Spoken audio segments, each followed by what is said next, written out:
अस्सलामुअलैकुम रहमतुल्लाहि व बरकातहू।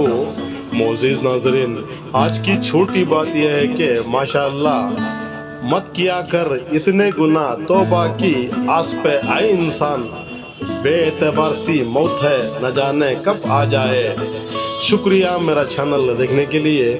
आप इसे ज़्यादा से ज़्यादा सब्सक्राइब करें। कुछ अशार आपके सामने पेश करता हूँ, काबिल कबूल हो। माशाअल्लाह जिंदगी इतनी सी है, समझ में आने लगी है, बातें दिल में रखने से रिश्ते खोखले हो जाते हैं, बातें अगर बता देने से रिश्ते टूट जाते हैं।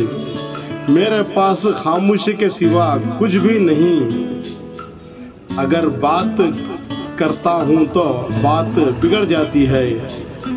लोग बातें मेरी मानते नहीं, लेकिन मेरी बात का बुरा ज़रूर मान जाते हैं।